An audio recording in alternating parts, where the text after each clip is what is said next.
Fala galera, sejam todos bem-vindos mais uma vez ao canal Poderosamente. Hoje daremos continuidade à narração do audiobook O Óbvio que Ignoramos, de Jacob Petri. Paramos no último vídeo, no segundo capítulo, e hoje continuaremos com a narração do capítulo 3. Espero que vocês estejam gostando.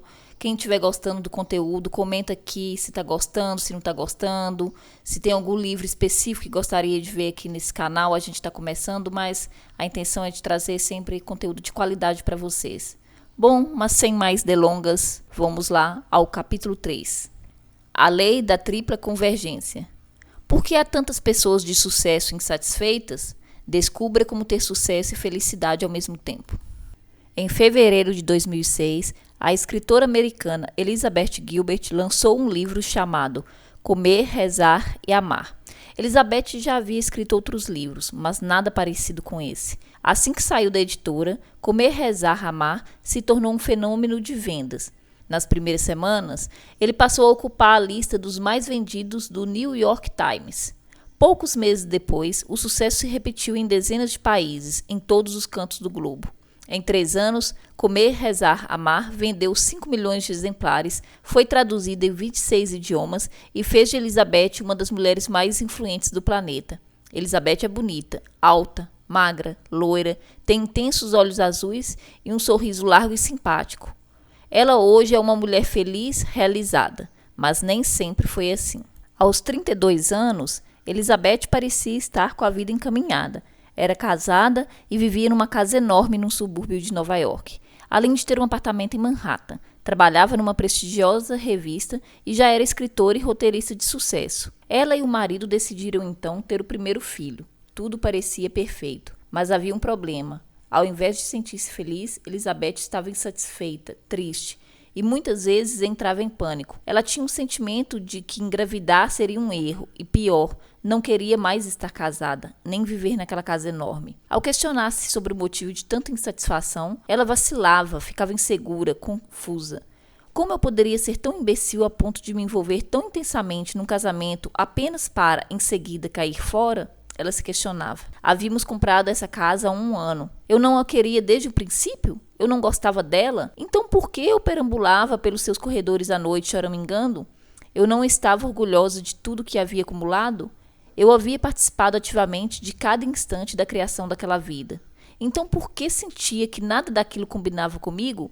Alguns meses depois, Elizabeth deixou o marido e saiu de casa. Após a separação, conheceu outro homem. Os dois se apaixonaram. O relacionamento parecia ter dado energia à sua vida outra vez, mas a relação não passou de fogo de palha que se consumiu nos meses seguintes. Outra vez, o desespero tomou conta. Quando Elizabeth percebeu que o problema na verdade era ela e não o mundo à sua volta, sentiu que a mudança precisava partir de dentro.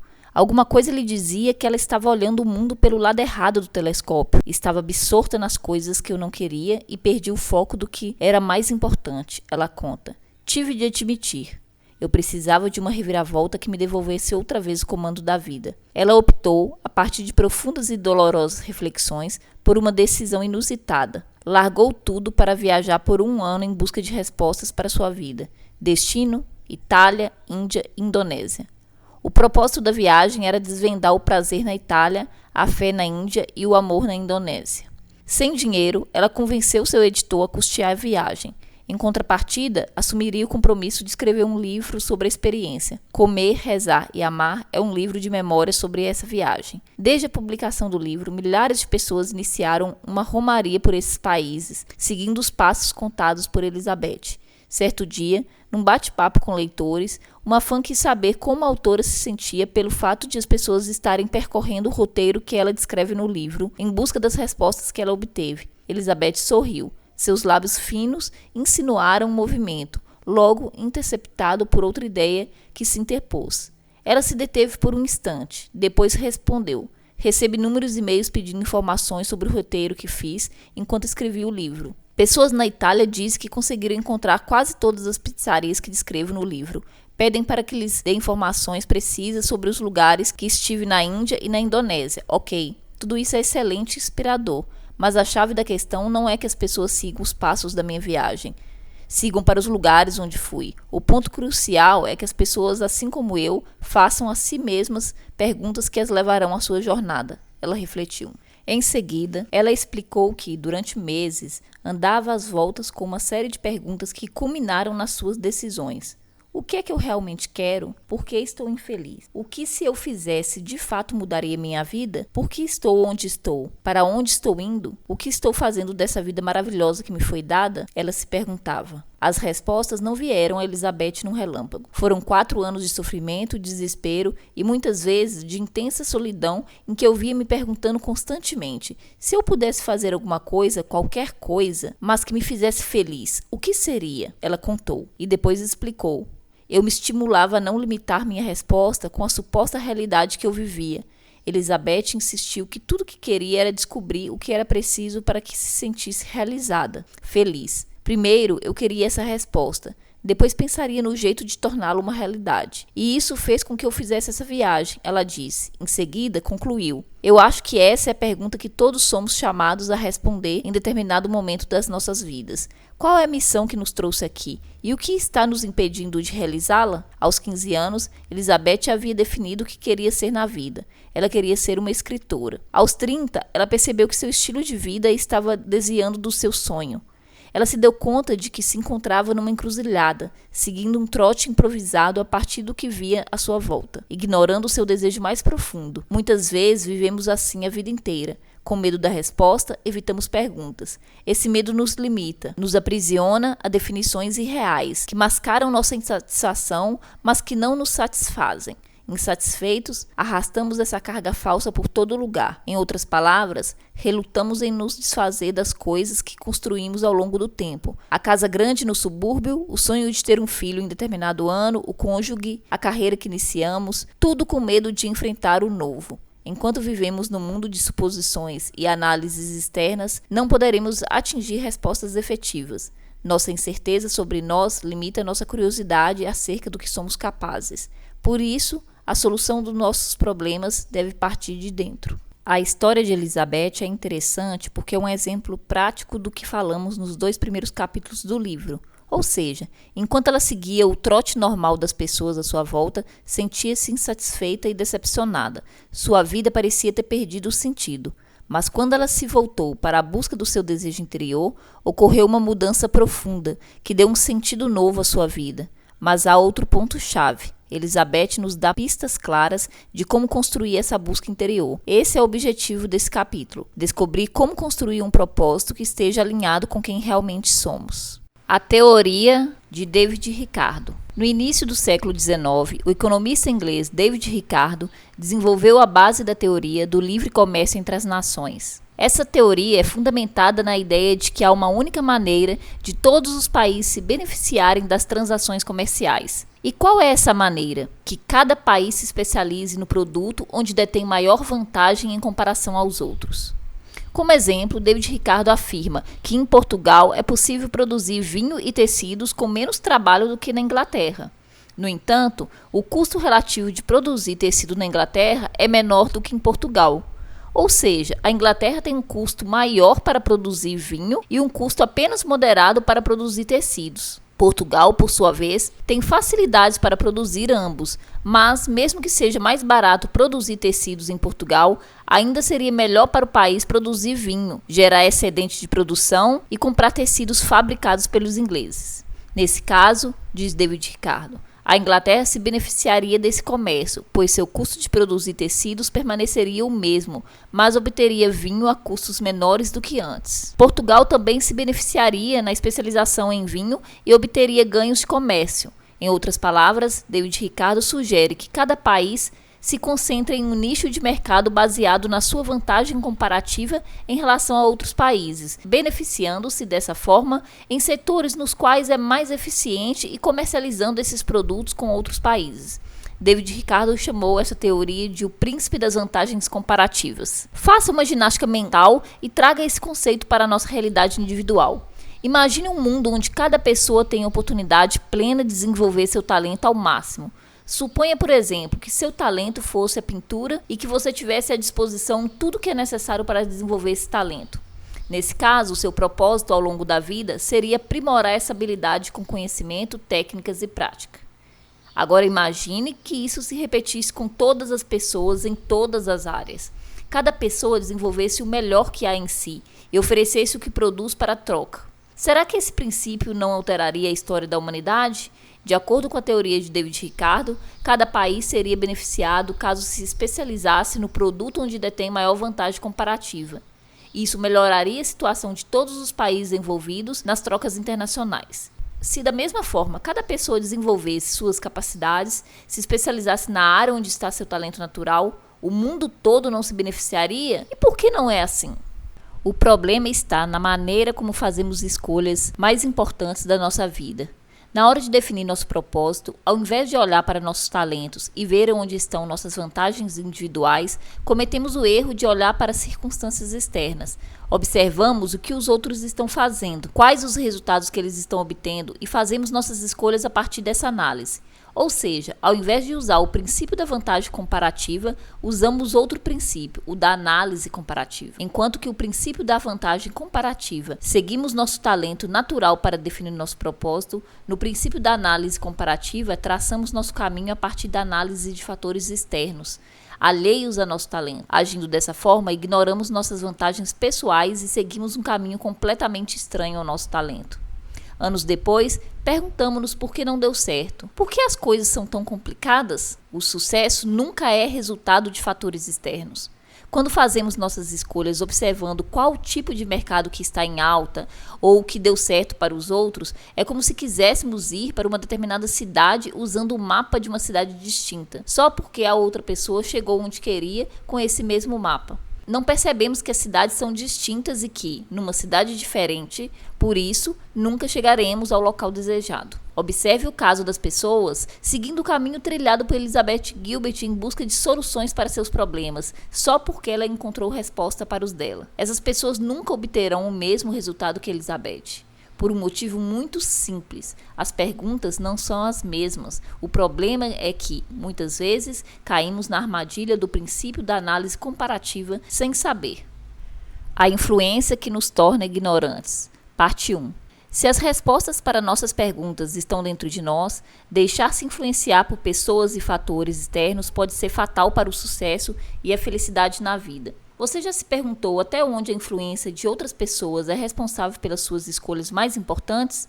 Será que a influência de outra pessoa é capaz de alterar sua opinião, mesmo sobre coisas que você tem certeza, só porque a opinião dele é contrária à sua? Antes de responder, analise o estudo a seguir. Na década de 50, Solomon Asch, um professor de psicologia da Universidade de Swarthmore, na Pensilvânia, quis saber com precisão onde somos influenciados em nossas decisões pelas opiniões de outras pessoas. Solomon selecionou um grupo de estudantes voluntários, dizendo-lhes que participariam de um estudo sobre acuidade visual. Ao mesmo tempo, ele contratou 6 jovens atores que também participariam da experiência. Ao longo do estudo, Solomon colocou cada estudante individualmente junto a um grupo de atores contratados. O teste era muito simples. Numa cartolina, Solomon mostrou 3 linhas verticais de diferentes tamanhos. A linha da esquerda tinha 2 centímetros, a do meio 5 e a da direita 3. Em seguida, apresentou uma segunda cartolina com apenas uma linha. Essa linha tinha 5 centímetros, exatamente igual à linha do meio da primeira cartolina. A seguir, Solomon solicitou aos alunos que dissessem em voz alta qual das 3 linhas anteriores mais se identificava em tamanho com a 4ª linha. A resposta, como você deve ter percebido, era simples e absolutamente inconfundível. A questão é que Solomon havia combinado com 6 atores contratados que, de forma unânime, optassem pela mesma resposta. A resposta escolhida, no entanto, era uma resposta errada. Ao invés de dizer que a linha 4 tinha o mesmo tamanho da linha 2, eles disseram que tinha o mesmo tamanho da linha 3. Apesar da evidência da resposta, quando chegou a vez do estudante voluntário, estranhamente ele concordou com o grupo, optando pela alternativa errada. Solomon repetiu a mesma experiência com 130 estudantes. Apesar da absurda incoerência, 75% deles mantiveram-se fiéis à resposta dos atores. Num segundo estudo, Solomon seguiu exatamente os mesmos procedimentos do anterior. Um estudante foi colocado no meio de um grupo de atores orientados a dar a resposta errada. Mas dessa vez, ele acrescentou ao grupo de atores que um divergisse dos demais, optando pela alternativa correta. O resultado foi surpreendente. O fato de o estudante voluntário ter uma única pessoa divergindo do restante do grupo foi o suficiente para alterar o resultado em índices absolutos. Agora, em todos os casos, o estudante escolhia a resposta certa. É estranho como existe em nós uma tendência natural de seguir o princípio da análise comparativa. A influência que nos torna ignorantes, parte 2. Suponha, por exemplo, que você tenha recém-chegado numa cidade desconhecida. É a hora do almoço e está à procura de um restaurante. O local onde você se encontra é justamente a área gastronômica da cidade. O primeiro restaurante pelo qual passa possui uma aparência impecável. O ambiente é limpo, bem iluminado, discreto e agradavelmente decorado, mas está vazio. O mesmo acontece com o segundo e com o terceiro. O quarto, entretanto, não possui nada em comum com os anteriores. Seu ambiente é escuro, sua aparência é suspeita. Os cuidados com a higiene não parecem ser os mais apropriados. Porém, um detalhe. Ao contrário dos outros, ele está praticamente lotado. As mesas estão todas cercadas por pessoas alegres, aparentemente satisfeitas. O que você faria? Se você é como a maioria, quando mal percebe, já está sentado numa das poucas mesas vagas. Por que isso acontece? Porque essa é a maneira como fazemos nossas escolhas. Somos seduzidos pela análise comparativa. Quando vimos um restaurante lotado, nossa mente compara aos outros que estão vazios e conclui: a comida desse restaurante deve ser fantástica.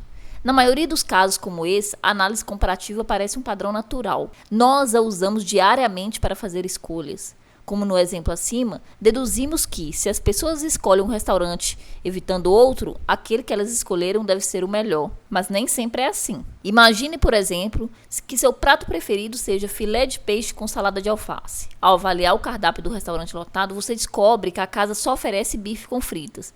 Você olha à sua volta e é o que todo mundo está comendo. Você pensa um pouco e decide, mesmo contra a vontade, escolher um bife à milanesa com batatas. Afinal, essa é a sua única opção, certo? Mais tarde, você pergunta duas coisas ao garçom. Primeiro, quer saber o segredo do sucesso do restaurante. Depois, o motivo pelo qual os outros estão vazios. O garçom sorri e diz: há uma tradição aqui na cidade, seguida pela maior parte da população, de comer bife com fritas às quartas-feiras. Hoje é quarta-feira e nossa especialidade é bife com fritas. Os outros restaurantes oferecem apenas variedades de peixes. O garçom faz uma pausa e depois conclui: o movimento que você percebe só acontece às quartas-feiras, quando os outros estão vazios.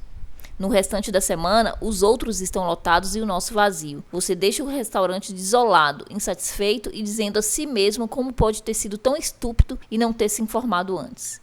A diferença entre o princípio da vantagem comparativa e o princípio da análise comparativa é que o primeiro parte da profunda compreensão das nossas vantagens pessoais, enquanto o segundo tem sua estrutura fundamentada em suposições que criamos a partir do que vemos. Pessoas que alcançam resultados extraordinários sempre optam pelo princípio das vantagens comparativas. Dessa forma, elas criam uma legião de seguidores que, usando o princípio da análise comparativa, percebem os resultados que as outras pessoas alcançaram e tentam seguir o mesmo caminho, imaginando que terão os mesmos resultados. Mas isso sempre será frustrante. A lei da tripla convergência. Você se lembra da história das irmãs Polgar, vista no primeiro capítulo? Desde muito cedo, elas foram treinadas, instruídas e educadas com um propósito específico de se tornarem as melhores no xadrez. Em consequência de uma vida inteira de árdua dedicação ao estudo e à prática de xadrez, elas conseguiram chegar quase no topo. Mas antes de chegar lá, desistiram da carreira. Agora compare a história das irmãs Polgar com a história de Elizabeth Gilbert. Elizabeth, a certa altura da vida, decidiu resgatar seu sonho, sem se importar com as consequências. Em outras palavras, ela renunciou a um estilo de vida pelo seu sonho. As irmãs Polgar, ao contrário, abandonaram seu sonho por um estilo de vida. A certa altura do caminho, elas chegaram à conclusão de que a vida é muito mais do que uma carreira, ou pelo menos do que a carreira no xadrez. Por que isso ocorre? A resposta está na maneira como ambas construíram seu propósito. Nesse capítulo, vamos analisar como as pessoas que têm sucesso e felicidade em sua vida constroem seu propósito. Do vício da análise comparativa, vamos fazer o giro e nos focar no desenvolvimento do hábito de usar o princípio da vantagem comparativa para construir nosso conceito Kelleher. Um bom começo é compreender o que difere a história de Elizabeth Gilbert com o das irmãs Polgar. Ambas tiveram um propósito definido e seguiram um longo caminho para concretizá-lo. Mas no final, como vimos, os resultados foram muito distintos. Onde está o erro das irmãs Polgar? A resposta está no núcleo central do propósito. Para construir um conceito Keller que reflita o núcleo das nossas habilidades, precisamos encontrar o ponto de convergência da resposta de 3 fatores. 1. Onde está seu talento? 2. Qual é a sua paixão? E 3. Como você transformará isso em renda? A convergência desses 3 fatores, talento, paixão e renda, forma a lei da tripla convergência. É o cumprimento dessa lei, ou não, na hora de definir o propósito que fará toda a diferença. É ela que distingue histórias como a de Elizabeth Gilbert e das irmãs Polgar. Elizabeth construiu seu propósito a partir da compreensão pessoal desses 3 fatores. Ela descobriu, por meio da reflexão profunda, o ponto exato onde talento, paixão e renda convergem. As irmãs Polgar tiveram seu propósito estabelecido pelo pai, Laszlo. E de onde ele retirou esse propósito? Da análise de que o xadrez seria uma prática adequada para realizar sua experiência. O erro de Laszlo, portanto, foi ignorar a individualidade das filhas na elaboração do conceito Keller. A técnica e prática excessivas, somadas ao estímulo obtido quando alguém se torna excelente em algum esporte, as tornaram grandes jogadoras, mas a falta de um ou mais fatores que compõem a lei da tripla convergência as fez desistir e optar por outros tipos de negócio. A lei da tripla convergência: talento, paixão e renda. Explorar o máximo que há em nós é uma tendência lógica, mas temos dificuldades de entender de forma exata e clara onde está nosso potencial. Sem essa compreensão, nos sentimos inseguros. Falta-nos a autoconfiança de que somos capazes, de que possuímos as habilidades necessárias. Respondendo a essas 3 questões de maneira séria, descobriremos nosso potencial e, por consequência, eliminaremos a insegurança gerada pela incerteza. Qualquer pessoa que compreenda a lei da tripla convergência e invista tempo e recursos para desenvolver seu talento, atingirá resultados excepcionais. Alcançar o ponto de convergência entre talento, paixão e renda, porém, pode não ser tão simples quanto parece. É preciso ter claro que não é o desejo, a meta, a estratégia ou a intenção de alcançar determinado propósito que o fará ter êxito. Esse propósito deve ser o resultado de uma compreensão clara da lei da tripla convergência. Ele precisa ser o ponto exato onde os 3 fatores da lei convergem. Para facilitar essa tarefa, vamos analisar com mais detalhes cada um desses 3 fatores. 1. Talento. Muitas vezes, por praticarmos algo durante anos, criamos certa competência para essa tarefa e a confundimos com talento. Descobrir onde está nosso talento vai muito além daquilo no qual nos sentimos competentes. A competência pode ser resultado da prática. Suponha, por exemplo, que após longos anos de estudo em matemática, você se torne muito bom em cálculos. Isso significa que seu talento está na matemática? Não necessariamente. Você pode ter uma inclinação para o cálculo e a prática o tenha tornado muito bom. Mas o seu talento realmente está ali? Você passa horas e horas fazendo cálculos por pura vontade impulsiva? Muitas vezes, iludidos pela armadilha da competência, seguimos carreiras onde alcançamos certo limite, mas nunca obtemos maestria, porque nos falta o talento. Pense outra vez na história das irmãs Polgar. Elas são um exemplo prático. O que aconteceu? Elas se tornaram especialistas em xadrez, conquistaram um espaço razoável, mas nunca realizaram seu sonho, que era vencer um campeonato mundial. E pior, desistiram da profissão, argumentando que haviam coisas mais importantes na vida. Claro, havia um talento exigindo ser desenvolvido. Lembre-se que talento é aquela aptidão natural que o permite exercer determinada atividade difícil de ser executada pelos outros com tremenda naturalidade, sem limites de tempo. Por isso, talento é o impulso natural da evolução da vida palpitando em nós. 2. Paixão. Você conhece alguma pessoa que parece ter um motor interno que a empurra, que simplesmente avança pela vida, que define um alvo e parece se divertir enquanto age para atingi-lo? Que possui uma energia contagiante? Essa pessoa, além de talento, tem paixão pelo que faz. Talento é o que define a ideia central se você se sente realizado ou não. O ponto-chave sobre o trabalho feito com talento é o que ele flui naturalmente. Porém, dentro do campo do seu talento, tem algo pelo qual você sente um interesse irresistível, que é a sua paixão. Escrever é um talento. Existem, porém, inúmeras formas de aplicar esse talento. Você pode, por exemplo, ser um jornalista, publicitário ou escritor. E mesmo dentro desses campos, existem inúmeras opções.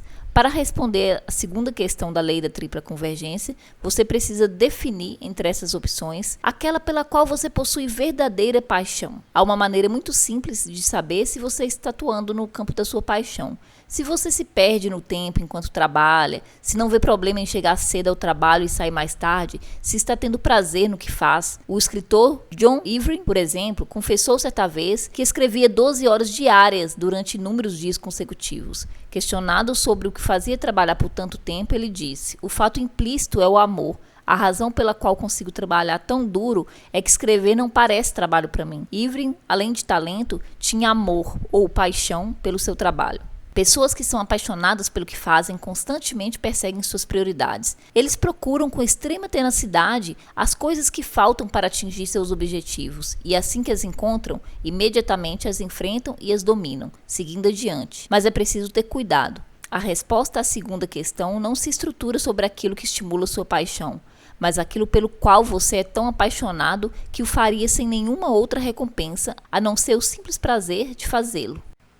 3. Renda. Muitos anos atrás, o filósofo alemão Friedrich Nietzsche se perguntava se haveria, por acaso, algo que destruía alguém mais rapidamente do que trabalhar, pensar, sentir, sem uma necessidade interior, sem uma escolha profundamente pessoal, sem prazer. Isso não é novidade. O prazer da vida vem de dentro, da necessidade de desenvolver aquilo que arde dentro de nós, nosso talento e nossa paixão. Mas existe um terceiro fator indispensável para obter sucesso e felicidade na vida: renda. Sem esse fator, o seu talento e a sua paixão terão pouca serventia. Uma atividade que envolve apenas talento e paixão, mas não traz resultados financeiros, não é trabalho, é um hobby. E ninguém sobrevive do seu hobby. Mas a notícia boa é que a possibilidade de encontrar o talento e a paixão e não conseguir transformar isso em renda é muito remota. O problema sobre esse fator é outro. A maioria das pessoas nunca chega a seguir a lei da tripla convergência porque é uma tendência comum de se focar apenas na renda. A questão básica na hora de escolher uma profissão parece ser sempre o mesmo: como posso fazer dinheiro? A única forma de obter dinheiro é através da oferta de serviços e produtos. Nós trocamos nosso serviço ou produto por dinheiro, razão pela qual nossa renda sempre será proporcional à qualidade do nosso serviço. Quanto melhor for nosso serviço ou nosso produto, melhor será a nossa renda. Isso significa, de maneira muito óbvia, que o sucesso não é consequência de dinheiro, mas o dinheiro é consequência do sucesso. Primeiro precisamos alcançar o sucesso, para depois, como consequência, obter dinheiro. Se você, por exemplo, voltar ao capítulo anterior e analisar o propósito de Paulo Coelho, da Gisele Bündchen ou mesmo de Elizabeth Gilbert, verá que nenhum teve como foco determinada soma de dinheiro, mas pelo contrário, o desenvolvimento de seus respectivos potenciais. Porém, o fator dinheiro está intrínseco em cada potencial. Estabelecer um propósito com foco exclusivo na renda é um erro, da mesma forma como é um erro ignorá-lo. Se você se tornar o melhor do mundo em alguma coisa, sem conseguir converter isso em resultado financeiro, chegará um momento em que terá de abandonar o que faz em prol de algo que lhe sustente. Por isso, ao criar o conceito Keller, você precisa levar esse fator em conta. Não permita ser enganado por um discurso contrário. Ao estabelecer um propósito, o fator renda é tão importante quanto o talento e a paixão. A diferença é que, uma vez estabelecida a forma como você transformará seu talento e sua paixão em renda, você esquece o fator renda e se concentra basicamente no desenvolvimento dos dois outros. A lei da tripla convergência e o conceito Keller. Por tudo isso, elaborar um conceito Keller não é desenvolver apenas um desses três fatores. Focar-se em apenas um desses fatores poderá até levá-lo à competência, ao destaque, mas nunca à excelência ou à felicidade. Para alcançar a excelência, você precisa encontrar o ponto de convergência entre os três fatores. É a partir dessa convergência que as pessoas com desempenho extraordinário tomam suas decisões. Veja, por exemplo, Warren Buffett, em 1998, ele aplicou 290 milhões de dólares no banco Wells Fargo. Ao ser questionado sobre o que havia levado a fazer esse investimento, ele disse: eles persistem no que entendem bem e deixam suas habilidades, não seu ego, determinar o que eles devem atingir. Ele se justificou. Observe bem, persistem no que entendem bem e deixam suas habilidades e não seu ego determinar o seu propósito. Para obter esse tipo de clareza de propósito, você precisa estar alinhado com a lei da tripla convergência. Ele lhe oferecerá um terreno fértil e seguro para desenvolver o melhor que há em você. Esse propósito, porém, não pode ser a ambição de ser o melhor em relação aos outros, mas de ser o melhor que você pode ser, Em outras palavras, seu objetivo deve ser uma ambição de compreender aquilo no que você pode ser o melhor, levando em conta o seu potencial. Essa ambição deve partir do princípio da vantagem comparativa. Seu núcleo deve ser o seu potencial e não uma vontade com base em circunstâncias externas. Ter essa distinção clara em mente é absolutamente crucial. A definição do conceito Keller como resultado da compreensão da lei da tripla convergência oferecerá um guia seguro para todas as suas decisões e esforços, como a busca de conhecimento, técnica e prática. A ideia é muito simples. Observe Gisele com seu conceito de ser a top número 1 do mundo. Elizabeth Gilbert com o de publicar alguma coisa, qualquer coisa, antes de morrer. Ou Paulo Coelho com o de ser um escritor lido no mundo inteiro. O que eles têm em comum? Todos compuseram uma ideia simples, cristalina, estabelecida sobre o talento, paixão e renda, que usaram como conceito para as decisões em suas respectivas vidas. Essa atitude trouxe resultados impressionantes. Reveja outra vez os questionamentos de Elizabeth Gilbert no início deste capítulo. Ao questionar seu propósito, sem medo das respostas, Gilbert combinou e preencheu vários aspectos importantes de sua personalidade, retomando o foco no seu propósito enquanto expandia suas fontes de significado. No caso de Gisele, ocorreu a mesma coisa. No início de sua carreira, seu perfil não se adequava ao que estava em evidência no mundo da moda. Gisele tem um corpo delineado, cheio de curvas, com seios mais fartos, e seu andar é cheio de ginga e sensualidade, o contrário do que se exigia na época, quando as modelos eram magras, quase esqueléticas, e o corpo tinha que ser reto, sem curvas e com o mínimo de seio possível. Imagine se ela tivesse baseado seu objetivo levando em conta circunstâncias externas. Gisele manteve sua originalidade. Ela não tentou se adaptar à moda, ela apenas seguiu o seu estilo. E por mais incrível que isso possa parecer, ela conseguiu fazer com que a moda adotasse o estilo dela. Encontre a sua singularidade. Lembre-se, o fato de estarmos fazendo algo há anos não significa necessariamente que essa seja a nossa habilidade. E se o que estivermos fazendo não representa o núcleo da nossa habilidade, é impossível atingir a excelência. Da mesma forma, o fato de alguma coisa ser uma oportunidade única na vida não tem importância alguma se essa oportunidade não está alinhada com o nosso propósito. Mas nós temos certa suspeita com esse tipo de afirmação. Temos medo de perder uma chance e de não termos outra. Dizer não para grandes oportunidades exige tremenda disciplina, mas sem essa disciplina, corremos um risco muito grande de andar em círculos. Um caminho para entender esse processo é cavar um pouco mais fundo na história de qualquer empresa. Observe, por exemplo, o resultado da análise de 3 gigantes americanas no setor de vendas a varejo, o Walmart, Target e Sears. Clientes, empregados, investidores, qualquer pessoa tem uma ideia clara sobre o que o Walmart e o Target têm para oferecer. O conceito do Walmart é fornecer aos consumidores um vasto sortimento de produtos de boa qualidade com o menor preço possível. A estratégia para viabilizar essa meta é reduzir ao máximo a diferença de custo entre fornecedor e consumidor e repassar essa economia ao consumidor através do preço final mais baixo. Iniciando com uma loja, o Walmart possui cerca de 6.200 lojas espalhadas pelo mundo. Em contraste, o conceito da Target é diferente. Suas lojas possuem uma aparência um pouco melhor. A atenção com os consumidores também é um pouco melhor. E a qualidade dos produtos também está um pouco acima dos oferecidos pelo Walmart. No entanto, mesmo que seus preços não sejam rentes ao chão, contando o fator custo e benefício, eles são bastante acessíveis. As duas empresas, tanto o Walmart como a Target, desenvolveram um conceito baseado no seu potencial e deixaram claro a qualquer cliente qual é esse potencial. Em contrapartida, vamos analisar o Sears, que desenvolveu seu propósito a partir de considerações observadas em fatores externos. Décadas atrás, as pessoas sabiam exatamente o que o Sears tinha para oferecer. Para o cliente, estava claro quem eram as concorrentes e quais as vantagens e desvantagens que a companhia oferecia em relação a essas concorrentes. Mas com o passar dos anos, a posição do Sears foi se tornando cada vez mais confusa, até que seu conceito interno se perdeu completamente. O efeito logo afetou seus clientes, deixando-os igualmente confusos sobre o motivo pelo qual deveriam ir até uma loja da Sears ao invés de ir a seus concorrentes. Como resultado, o Sears passou a perdê-los. Quando os clientes começaram a trocar o Sears por outras lojas, a companhia, desnorteada, iniciou uma série de mudanças. Na década de 80, entrou para o setor de serviços financeiros. Na década de 90, deixou os serviços financeiros e se focou mais no setor de ternos e roupas feitas. Em seguida, desviou-se mais uma vez para o setor de ferramentas. Fechou sua loja nos shoppings para abrir lojas tudo em um. Depois, criou lojas separadas para o setor de móveis e ferramentas pesadas. Em 95, encerrou suas vendas por catálogo que estavam em atividade por cerca de 100 anos. Em 2002, voltou a vender por catálogo. Primeiro, enfatizava marcas exclusivas, como a Craftsman, Dick Hack e Kenmore, e depois adotou sua marca própria. Em 2002, Alan Lacy assumiu a direção da empresa. Numa entrevista ao Wall Street Journal, ele reconheceu a crise de identidade da empresa e disse que sua primeira missão seria responder a uma questão-chave. Por que um consumidor deveria ir ao Sears ao invés de ir a Target? A partir da resposta a essa questão, a companhia iria redefinir seu conceito. Em outras palavras, Alan Lacy propôs-se a descobrir onde está nossa singularidade.